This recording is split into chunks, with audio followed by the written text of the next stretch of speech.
Salut les filles, donc aujourd'hui une petite vidéo pour celles qui sont désespérées d'avoir des cheveux gras et qui souhaiteraient trouver des alternatives naturelles pour pallier à ce petit problème.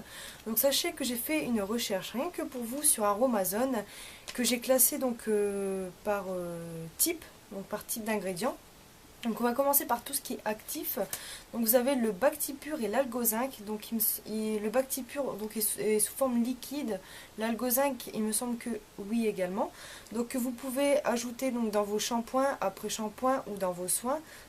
Après à la fin de la vidéo, je vais vous présenter par exemple des idées de recettes que vous pouvez reproduire à la maison. Donc ensuite nous avons certains hydrolats, de genévrier, de romarin, de thym à linalol, qu'également vous pourrez pulvériser directement sur vos cheveux, faire une lotion capillaire ou les ajouter également à vos soins. Vous avez certaines huiles essentielles comme celle de bergamote sans marine, c'est vraiment très très long. Donc les huiles essentielles sont assez olfactives, donc si vous n'aimez pas trop les odeurs très présentes, je vous les déconseille. Par contre, si ça vous dérange pas, si vous aimez bien les plantes ou autre, ou si vraiment vous voulez pallier à ce problème, n'hésitez pas à sauter sur les huiles essentielles qui seront une très bonne alliée pour vous. Par contre, faites attention à la bergamote qui est photosensibilisante. Donc faites vraiment très, très attention lors de son utilisation.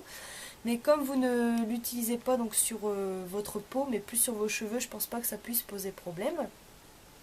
Vous avez également celle de cèdre d'Atlas, de sauge sclarée et de bergamote. La bergamote, faire attention aux allergies, pour les personnes qui sont allergiques au limonène, linalol et au citral. Faire vraiment très attention de ce côté-là. Ensuite, nous avons diverses huiles végétales qui sont le melon du Kalahari, pépins de raisin, yangu, jojoba, noisette.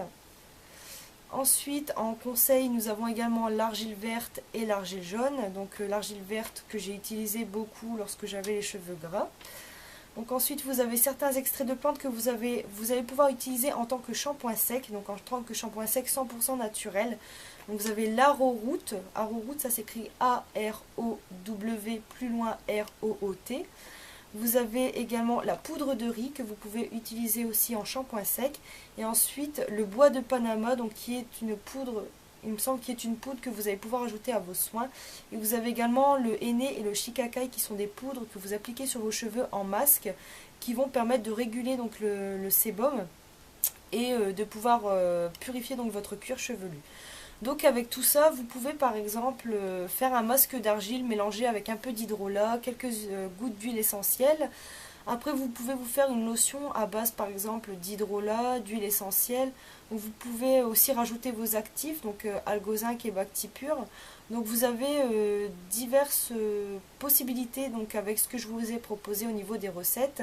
Vous pourrez trouver tous ces actifs, huile essentielle, hydrolat et poudre, divers sur Aromazone.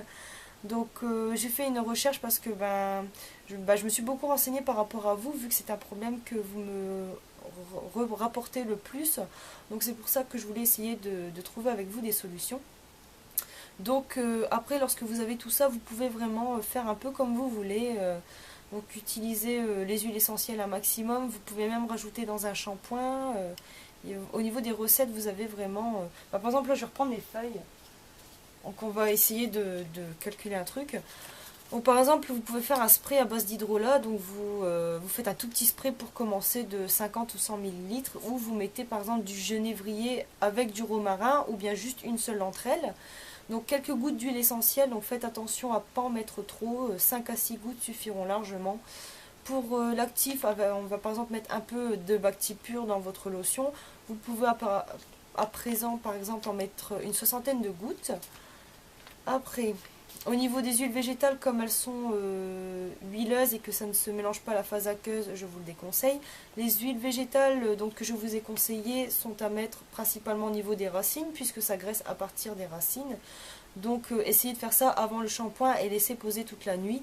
Massez bien au niveau de vos racines, mais sans faire avec vos ongles, vraiment avec le bout des doigts ou avec votre masseur de tête ou avec votre brosse.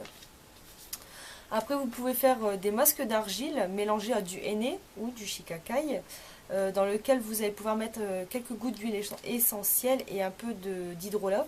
Donc faites attention parce que l'hydrolat c'est quelque chose qui part assez vite, donc ce que je vous conseille c'est surtout de le garder pour les sprays. Donc voilà pour ça. Et après au niveau shampoing sec, au niveau de la poudre de riz et l'arrowroot, vous pouvez mettre directement donc, sur vos cheveux.